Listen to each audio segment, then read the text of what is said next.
A ceasefire between Israel and Iran came into effect following hours of intensified hostilities during which Iran launched 6 waves of missile attacks targeting Israeli territory. The Israeli army confirmed that a total of 11 missiles were fired in 6 successive waves from Iran in the hours leading up to the ceasefire.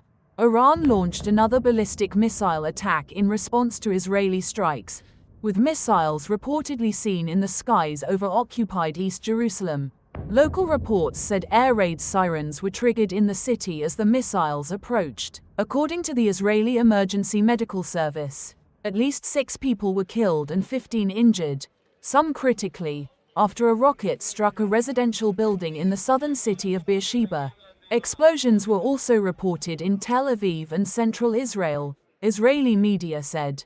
The Israeli Broadcasting Authority and military radio earlier reported that the ceasefire had begun, while Israeli officials continued to refrain from formal comment.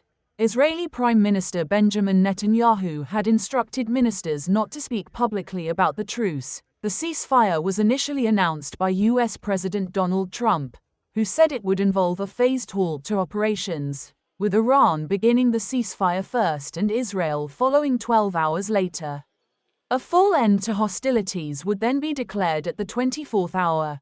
Iranian media also confirmed the start of the ceasefire, stating it came into effect after the final salvos of missile fire.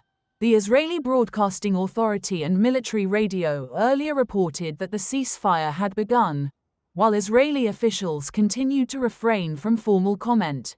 Israeli Prime Minister Benjamin Netanyahu had instructed ministers not to speak publicly about the truce.